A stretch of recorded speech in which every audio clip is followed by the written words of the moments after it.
desde que yo salí de la escuela, pues realmente me di cuenta que en el tema de normativa, pues no aprendimos mucho a veces en la escuela, al menos en la UDG, ¿verdad? A veces vemos muchos temas administrativos, de cálculos, de ingeniería, pero muchas veces nos falta reforzar o tomar cursos aparte acerca de la normatividad, de la ley en México, que muchas veces cuando nosotros escuchemos normatividad, pues nos vamos a estar refiriendo a la ley. Cuando no cumplen las normas, hay consecuencias legales, ingeniero, ¿sale? Y es de lo que vamos a platicar el día de hoy. Ustedes como consultores de sus clientes, como contratistas, ¿sale? Como compradores a lo mejor también, hay que tener mucho cuidado con el tema de la normatividad, ¿ok? Entonces vamos comenzando. Las preguntas, como tenemos muy poco tiempo, realmente tenemos alrededor de 25 minutos para desarrollar el tema, pues va a ser muy rápido. Le vamos a dejar las preguntas al final, ¿vale? Ok, bueno, entonces, ¿por qué es importante las normas? ¿Sale? Las normas son importantes porque le ayuda a la industria a tener pues una gestión de la calidad de los productos que se fabrican en el mercado, dictaminan cuáles son lo mínimo que se requiere para que un producto sea seguro. En el caso de las instalaciones eléctricas nos interesa que sea seguro, independientemente si tiene un desempeño mayor, etcétera, quién sabe, pero lo que nos importa es que sea principalmente seguro, ¿verdad? Y no solamente las normas se basan en diseño y fabricación de productos, también en prestación de servicios, ¿verdad? Instalaciones, etcétera, ¿ok? Estas, como les digo, indican esos parámetros que permitan a los usuarios conocer ese nivel de calidad y de seguridad, y se los deben de exigir esos productos o servicios, ¿ok? Entonces, ¿qué es una norma? Estas son publicaciones que pueden ser, ya sean una publicación nacional, regional o internacionales, ¿sale? Donde estos ponen nuevamente los parámetros que deben de ajustarse a esos productos, procesos o servicios. O sea, productos, cable, servicios, por ejemplo, una instalación eléctrica, ¿verdad? Que ustedes les venden a sus clientes. Entonces, en el caso de nosotros nos sirve para prevenir fallas repetitivas en nuestros procesos, pero también esto fomenta la protección al consumidor a través de la calidad. O sea, muchas veces alguien me lo explicó de una manera muy sencilla lo que es calidad, ¿no? Entonces, calidad es que el producto, por ejemplo, tú compras unas papitas, unas sabritas en un Oxxo aquí en Guadalajara y las compras en Cancún y te saben, cuando las abres te saben exactamente igual. El producto tiene calidad, es el mismo. Y es un producto seguro que si te lo comes no te va a hacer daño. A lo mejor no te gusta o sabe malísimo, ¿no? Pero es seguro y tiene calidad, ¿vale? Entonces, esto habla, ¿no?, que tiene una protección al consumidor. ¿Okay? ¿Qué tipos de normas tenemos o aplican aquí para el mercado nacional? Tenemos normas oficiales mexicanas, las NOM, normas mexicanas, las NMX, normas internacionales, como vamos a ver algunas es de la IEC, y ahí existen normas regionales como es la UL. Entonces, en la ley en México, a través de la Ley Federal de Metrología y Normalización, nos dice en este párrafo del artículo 3, la definición, dice: una norma oficial mexicana es la regulación técnica de observancia obligatoria. Sí o sí se deben de cumplir, estas no son si quiero o no, ¿verdad? Si aplica, se debe de cumplir, ¿verdad? Expedida por las dependencias competentes, dice, conforme a las finalidades establecidas en el artículo 40 de esa misma norma, que establece reglas, o sea, te dice cuándo aplican, qué especificaciones tienen, atributos, directrices, características, etcétera, ¿verdad? Entonces, se fijan, un ejemplo de ese sería la NOM 001CD. O sea, nos da esos parámetros para que una instalación eléctrica en todo territorio nacional se considere segura. ¿Ok? Bien. Ahora una norma mexicana. Dice, esas normas mexicanas, dice, son elaboradas por un organismo nacional de normalización, por ejemplo, ANSE, ¿verdad? O la Secretaría, en términos de esta ley, dice que prevé para un uso común y repetido reglas, especificaciones, atributos, métodos de prueba, características que apliquen, por ejemplo, a un producto, en el caso de los cables. Esta, por ejemplo, esta NMX 010 de ANSE es la que nos da las características que debe tomar todos los fabricantes de conductores que quieran fabricar, por ejemplo, conductores THW, ¿no? Esa, por ejemplo, la de los THW. Entonces, ahí me da todas las características técnicas y métodos de prueba para comprobar que yo lo fabriqué conforme a esas indicaciones, ¿no? Una norma internacional, dice, es un lineamiento, documento normativo que se emite un organismo internacional de normalización, dice, relacionado con la materia del producto, ¿verdad? y reconocido, ojo aquí, reconocido por el gobierno mexicano en los términos de derecho internacional. Un ejemplo, ¿serán las UL? ¿Serán las normas españolas? ¿Cuál será? En este caso, por ejemplo, hay un decreto, un aviso, ¿sale?, de la Secretaría de Economía a través de la Dirección General de Normas, que nos dice: expide el presente aviso por el que se da a conocer el listado de las entidades de acreditación autorizadas y de los organismos internacionales reconocidos por el gobierno mexicano. Este está expedido en esta fecha en el Diario Oficial de la Federación y nos dice que, por ejemplo, en el caso de productos eléctricos es la IEC, la International Electrotechnical Commission. Por ejemplo, esa es una IEC de cables de alta tensión que utiliza la CFE como referencia cuando se solicita este tipo de materiales, ¿no? Hay otras que son normas regionales, ¿sale? Que estos, digamos que varios países, en el caso de nosotros, de México, cuando iniciaron el Tratado de Libre Comercio, se desarrollaron ciertas normas, ¿verdad?, que se utiliza principalmente o son adoptados estos normas por países sin normas nacionales y para efectos de importación. O sea, países como Puerto Rico, algunos países de Latinoamérica, pues no tienen normas de su país, ¿verdad? Entonces adoptan algunas, como son en la gran mayoría las UL, canadienses, o ya por aquellos lados de Sudamérica, el RETIER de Colombia, ¿no? Entonces son las normas regionales, ¿sale? Entonces, ¿cómo participa Viacon en esos procesos de normalización? Nosotros tenemos representación técnica en estos comités a través, por ejemplo, de la Cámara Nacional de Manufacturas Eléctricas en la elaboración de normas oficiales mexicanas. O sea, la NOM 001 sede, también nosotros influimos en ella y damos opiniones a través de esta cámara, ¿sale? Los fabricantes de transformadores, etcétera. Normas técnicas, normas mexicanas, las NMX. Obviamente también hay unos comités técnicos para cables de alta y baja tensión, ahí participamos también, ¿sale? Normas internacionales, hay un comité técnico también de la IEC, ahí tenemos participación, Ciudad de México, ¿sale? Y también en normas extranjeras que están armonizadas, esto a través de Canena, ¿no? También tenemos una representación mexicana. Ahora, ¿qué nos dice la ley en México? ¿Sale? Entonces, la ley que nos atañe para estos temas de los productos eléctricos, ¿sale?, en caso de los conductores eléctricos, es la Ley de Metrología y Normalización, ¿sale? Esta rige en toda la República, en todo el territorio nacional, y esta principalmente tiene dos objetivos: decir cuál es, o establecer cuál es el sistema general de unidades de medida, y más importante, ¿verdad?, la elaboración, dice, transparencia, eficiencia y observancia de la elaboración de las normas oficiales y normas mexicanas. En esta norma, en el artículo 40, fracción 1, nos dice: las normas oficiales mexicanas tienen como finalidad, dice, establecer características y especificaciones que deban reunir los productos y procesos cuando estos puedan constituir un riesgo para la seguridad. ¿Están de acuerdo que los productos eléctricos pueden llegar a tener un riesgo de la seguridad? ¿Sale? Claro que sí, pues puede haber incendios, puede haber electrocuciones por no seguir las normas, ¿verdad? Esto dice: de las personas, dañar la salud humana, animal, vegetal, el medio ambiente general y laboral, ¿sale? Todo en ese orden. Primero nos interesa la salud humana de las personas, luego la de los animales, luego los vegetales.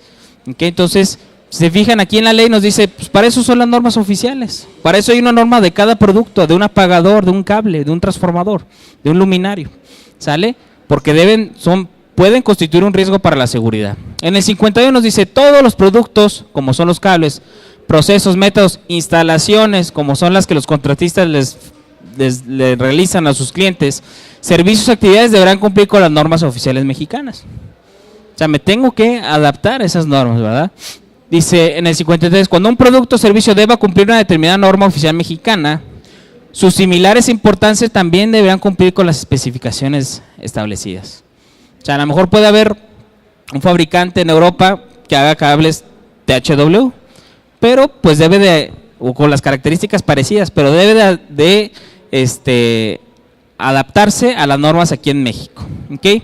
Y este es el que les quiero poner aquí como que le presten más atención, ¿sale? En el 55. Dice: las controversias de carácter civil. ¿Qué es eso de controversia de carácter civil? Yo espero que nunca de ustedes hayan estado en una situación de este tipo, ¿verdad?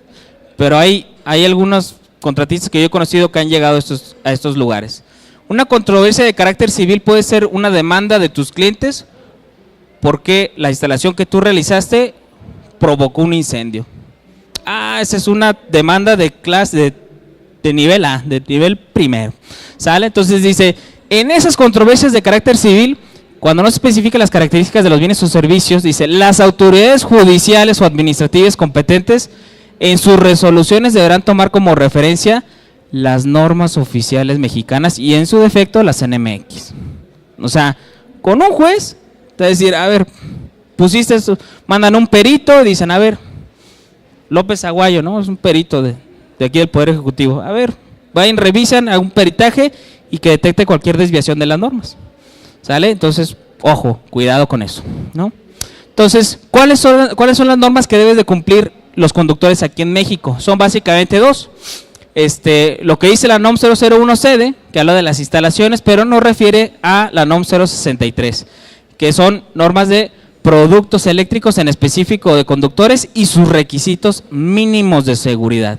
En esta NOM 063, ¿verdad?, nos dice que establece estos requisitos y trae varias secciones que habla de cables de uso rudo, THW, etcétera. Por ejemplo, en la sección 3 habla de los THW, en la sección 5 habla de los XHHW, por ejemplo, los fabricados con XLP. A ver, aquí está, ¿no? Entonces ahí me dice, conductores con aislamiento termoplástico a base de PVC para instalaciones hasta 600 volts, THW, esta es la norma que debe de cumplir el producto. Cables de energía baja tensión con aislamiento de XLP o EPR, esta es otra norma que debe de cumplir. Si se fijan, para cada tipo de producto hay una norma, ¿verdad?, que deben de cumplir. Entonces, aspectos de esta norma de instalaciones. El objetivo, dice, esta norma establece las especificaciones y lineamientos de carácter técnico que deben de satisfacer las instalaciones destinadas a la utilización de la energía eléctrica, que ofrezcan seguridad para las personas y sus propiedades. ¿Ok? Entonces, en el 110-2 de aprobación nos dice, en las instalaciones eléctricas que se refiere a esta norma, debe utilizarse materiales, equipos, productos que cumplan con lo establecido en el 431. ¿Sale? Se deben de contar con certificados expedidos por un organismo de certificación de producto acreditado y en su caso probado. En el caso de los, por ejemplo, pongo el ejemplo que yo creo que todos tenemos en mente, un THW, ustedes ven que traen unas marcas que dicen NOM ANSE, ¿sale? Y si yo le pido al fabricante, al que sea, que me dé un certificado, me puede enviar el certificado de ANSE y yo lo puedo revisar en la página de ANSE para ver si está vigente, ¿no? Entonces tiene una cierta trazabilidad. Entonces, aquí también me vuelve a decir en el 431, dice, deben de utilizarse materiales, equipos y productos que cumplan con las normas oficiales mexicanas, y oficiales y normas mexicanas, ¿sale? Dice, y a falta de estas, solicitar las especificaciones internacionales. Es decir, cuando no hay una norma mexicana, porque hay en algunos productos que no hay norma mexicana todavía, te puedes ir a una norma internacional, ¿sale? Entonces, ¿cómo funciona eso de las jerarquías? ¿Sale? Entonces, en la parte más alta, lo primero que hay que cumplir es con la Ley Federal sobre Metrología y Normalización. Entonces, esta nos dice, nos lleva a las normas oficiales mexicanas. Ya vimos instalaciones, NOM 001CD, productos eléctricos, cables, NOM 063, ¿ok? Esas normas me dicen, pues debes de cumplir con normas mexicanas, el fabricante que debe fabricarlo conforme a estas. Si no existieran estas normas mexicanas, me podría yo ir a una norma internacional, a fabricarlo con una IS, ¿sale? Si no existiera. Y si no existiera tampoco una norma internacional, una norma regional. Les pongo un ejemplo sencillo. Todos creo que ubicamos los conductores de aluminio del tipo MC, los armados que le llaman, ¿no? Esos no cumplen con, no hay una norma NMX, ¿sale? Ni una internacional que tenga las características del producto, es por eso que utilizamos una norma UL en ese aspecto, ¿sale? Y ya si de plano no hubiera ninguna de estas, pues las especificaciones de los fabricantes, pero es muy, muy raro, ¿ok? Entonces, ¿qué norma o qué características me piden estas normas? Las características del conductor y del aislamiento, y si tuviera una cubierta exterior también, ¿sale? En la 01, en esta sección nos dice, los materiales de los conductores, dice, los conductores deben ser normalmente, para los que transportan corriente, deben ser de cobre, ¿sale? O de otros materiales como aluminio o aluminio recubierto de cobre. Los tamaños deben de cambiarse conforme su equivalente en cobre. O sea, sí puedes utilizar cualquiera de los dos, pero conforme a lo que te den cobre. Ahora, en el mercado han empezado a salir ciertos productos de aluminio con recubierto de cobre en tamaños pequeños, calibre 14, 10, etcétera, 12. Pero yo veo que cuando busco la opacidad de esos conductores en la norma, pues no aparecen, ¿verdad? Aquí está una tabla que yo creo que todos conocemos, la 310-15B16, donde veo que para cobre me da ciertas opacidades, pero yo veo que en aluminio, pues no, ¿verdad? Esta es la de conduit, esta es la de charolas y tampoco me da capacidades de conducción. ¿Qué pasa? Es que en esa misma norma me dice el tamaño mínimo de los conductores, ¿sale? Me dice que para conductores de baja tensión en cobre puede ser el tamaño más pequeño, perdón, calibre 14, y en el caso de aluminio o aluminio recubierto de cobre, calibre 6. ¿Sale? O sea, no puedo tener un calibre 14, un calibre 12 en aluminio. Y esto es debido a que por las características de la ductibilidad del aluminio yo no puedo tener conductores tan pequeños, son muy frágiles, ¿sale? Se quebran. ¿Okay? Entonces, calibre 6 es un calibre seguro y se puede utilizar, ¿no? Otra, 110-14, conexiones eléctricas. Me dice, no se deben de utilizar en una terminal o un empalme conductores de materiales distintos. Por ejemplo, cobre y aluminio, ¿sale? A menos que el dispositivo esté identificado para ese fin. Entonces, si no está identificado, o sea, debo de yo ver también el artefacto eléctrico, el apagador, el contacto, la terminal del luminario que esté preparada o aprobada para el uso con aluminio. En este caso, busquen, pregúntenle a los fabricantes de luminarios, de apagadores, de artefactos eléctricos, y pues no están preparados en esos tamaños para recibir el aluminio. ¿Ok? Bueno. No da para adelante. Ahí está. Ok, dice, los tipos de conductores que reconoce la norma. Dice, en conductores monopolares, no, esto ya no funcionó. Dice, se deben de utilizar los siguientes. Aquí vemos, listan algunos tipos. De los que más podemos reconocer más fácil son, por ejemplo, los RHW, los THW, LS, sin LS, los nylon, ¿sale? XHHW. Siguiente. Gracias. Y yo los veo en las normas, en base a en las tablas, perdón, para referencia de capacidad de conducción, yo veo que ahí traen, dependiendo del tipo de cable, la temperatura de operación que pueden operar y me dan sus ampacidades. Siguiente. Tanto para el conduit como para el aluminio. Siguiente. Ok. Entonces, ¿qué normas debemos de cumplir? Siguiente. Vemos que, por ejemplo, la de los THW, que es la NMXJ010, nos dice claramente. Esta es la norma que nosotros tomamos los fabricantes para fabricar este tipo de conductores. Dice, los conductores para uso en circuitos neutro y puesta a tierra deben de ser de cobre. Siguiente. ¿Sale? Oye, y en el caso de estos conductores nuevos que están saliendo en el mercado, que son cobre aluminio, ¿qué nos dice esa norma? Bueno, nos dice que para el caso de Canadá y México, esos tipos de conductores se llaman cobres tipo CCA. Dice, no deben ser utilizados en conductores con aislamiento termoplástico. ¿Sale? O sea, el THW no está permitido. Siguiente. ¿Sale? Acá tengo otra que es una NMX J451. En esta son, por ejemplo, los que se fabrican con los XHHW. Me dice, en estos sí pueden ser de cobre o aluminio. Siguiente. ¿Sale? Pueden ser de serie 8000, que son los que normalmente ustedes encuentran en el mercado, y nos da una referencia aquí muy importante. Dice, los conductores de aluminio con aislamiento termofijo se permiten en designaciones de calibre 6 o mayores. Ahora ya está funcionando.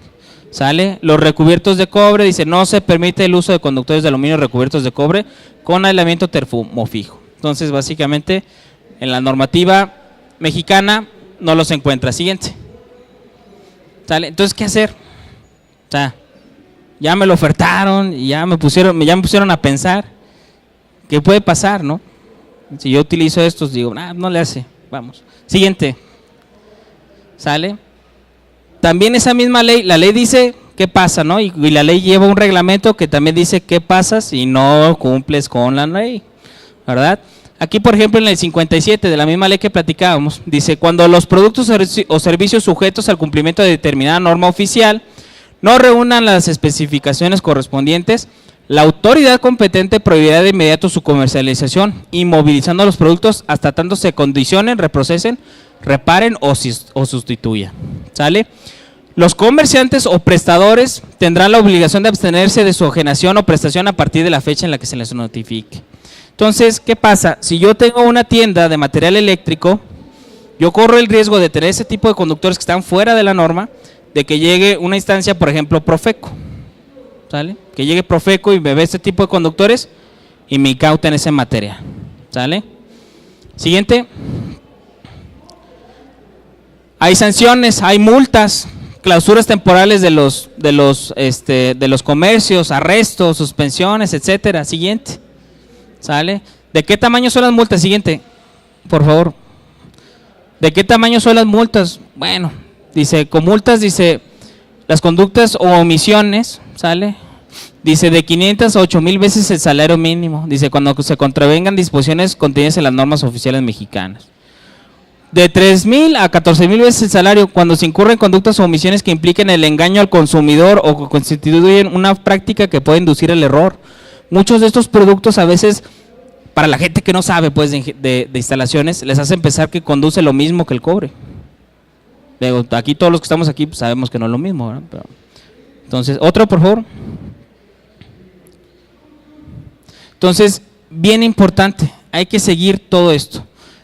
En el caso de los comerciantes, ahorita les puse el caso de los comerciantes, pero otro caso extremo puede ser, por ejemplo, que ustedes instalan este tipo de conductores que no cumplen con la norma, ¿sale?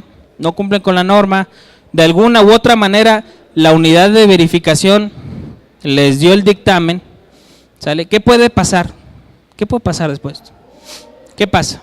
Puede pasar también, no sé si vinieron a Electricón el año pasado, de hecho creo que este año también viene el licenciado Ángel Miranda, ¿sale? Un encargado de la Secretaría de Energía, ¿sale? Que le hace inspecciones a las unidades de verificación, les hace visitas, ¿sale? Les hace unas especies de auditoría, pero también la gente del licenciado Ángel Miranda puede también visitar al propietario de la instalación, puede llegar a una torre de edificios, trae una orden, dice vamos a verificar que lo que esta unidad de verificación o lo que tú contrataste e instalaste para estos lugares de concentración pública está conforme a las normas. Entonces si detectan estos conductores que no cumplen con las normas, te hace un apercibimiento y te dice, oye, tienes 15 días para cambiarlo. Entonces, es buena onda, dice 15 días. Si tú no lo quieres dejar entrar o a los 15 días no haces ese cambio, él tiene la facultad, la Secretaría de Energía tiene la facultad de ordenar a la Comisión Federal de Electricidad quitarte el suministro. Entonces ya quiero ver en qué problema te puedes llegar a meter con un cliente tuyo en demandas, etcétera, en quemarte en el mercado por no seguir estas normas, ¿sale? Entonces, como ingenieros, les repito, hay que tener muchísimo cuidado con esto, ¿sale? Nos puede provocar un problema financiero en el tema de demandas impresionante y sobre todo el prestigio que pueda tener sus empresas, ¿no? Entonces, siempre cuidar el tema de la normatividad, que como les digo, cuando hablamos de normatividad, hablamos de la ley en México, ¿ok? Entonces, aquí tuvieron una pequeña introducción de qué es lo que deben de cumplir los conductores más utilizados, los THW, XHW en México. Entonces, no sé si tienen alguna pregunta. Sí, no sé si le pueden pasar un micrófono al ingeniero. Referente a lo que viene siendo los certificados de los cables, recomendación tuya nos haces o nos pudiera hacer de que después de cada instalación al usuario final pueda hacer la requisición de esos certificados de los cables instalados. ¿Y cuánto tiempo de respuesta tenemos? No, eso es inmediato. Si tú realmente, algún contratista que haga algún trabajo para ti, o tú que compras material, le puedes solicitar al distribuidor el certificado del cable que tú estás solicitando, y esos son documentos que son rápidos, o sea, se lo mandamos nosotros fabricantes a los distribuidores. Es un certificado, un PDF que tiene dos páginas, en el cual trae un número de certificado en el caso de los THW, por ejemplo, de ANSE, y tú puedes entrar a la página de ANSE, ¿sale? Hay un apartado ahí rápido en cuanto entras a la página de ANSE, donde con ese número de certificado puedes ver si la planta o el fabricante que manufacturó ese producto tiene el certificado vigente, ¿sale? ANSE, digamos que funge como el Támaro, ¿no? Yo hago un ejemplo que digo, bueno, La Secretaría de Movilidad de México, en Jalisco dice, todos tienen que llevar cinturón de seguridad en los automóviles. Pero si no hay un támaro que lo esté vigilando, pues la ley puede decir lo que sea, ¿no? En este caso nuestro támaro es el ANSE, ¿sale? Que es el que verifica y te expide un certificado de que estás cumpliendo con la ley, ¿sale? Y es muy fácil, es sin problema, 1 día, 2 hábiles. Okay. ¿Alguna otra duda? Por ejemplo, los conductores europeos, ¿cuál era el motivo por el cual no se aceptan aquí en México? No, sí se aceptan. Porque, te comento, nosotros tuvimos un caso en una planta donde se instaló un conductor europeo y la UBI no nos lo aceptó porque no cumplía mínimo con ninguna norma mexicana y ni tampoco tenía el UL americano. Y no nos lo aceptaron. Pero tenía un certificado. Ellos cumplían con sus normas europeas, pero... ¿Pero qué norma europeo? Ese es el detalle. Sí, porque hay una cosa es que cumpla con una IS, ahí no tiene ningún problema la unidad de verificación, dice adelante, ¿verdad? Porque a lo mejor es un cable muy especial, hay unos cables que son, por ejemplo, cero halógenos, con ciertas características que no hay norma aquí en México, y dicen, va, adelante. Pero hay en otras ocasiones que sí dicen, pues, una norma española, probablemente debe haber sido un cable que cumplía con una norma española. Y pues dice, oye, no, espérame, debe estar aprobado con IS y viene con una UNE, ¿no? Que es española. Entonces a lo mejor hubo ahí por esa parte el rechazo. Okay. Porque él no tiene un fundamento normativo para decir que cumple con las normas aquí en México. Okay. Tenía duda de también en otra expo eléctrica, también venían proveedores, por ejemplo, chinos, que vendían cajas de conexión con sus normativas de aquellos lugares. Sin embargo, aquí sí lo promovían, pero no cumplían ciertamente con ninguna normatividad mexicana. ¿Qué tipo de producto era? Cajas de conexión. O sea, ¿registros o qué eran? Como PVC. Ya, canalizaciones. Canalizaciones. Bueno, en ese caso, pues, como en México sí existen normas que una chalupa te dice qué características debe tener un tubo PVC de flamabilidad, etcétera, pues sí es importante que las tuviera. Mira, en Expo Ferretera se nos han acercado una cantidad impresionante de fabricantes que vienen de la India y me dicen, no hombre, yo te lo manufacturo bien barato. Y no se trata de eso, de lo barato, se trata de lo que sea seguro. Tú no estás certificado aquí, no me puedes comprobar que tus productos son seguros, ¿verdad? Y pasa seguido esto, sobre todo en ese tipo de expo, por ejemplo, Expo Ferretera, se ve mucho, ¿no? Entonces hay que tener mucho cuidado con eso, ¿verdad? Entonces, como conclusión, hay que tener mucho cuidado, comprar siempre productos que estén certificados, ¿sale? Que estén certificados, que cuenten con un certificado, para que ese es el quitarte esa preocupación el día de mañana de que pueda pasar algo, ¿no?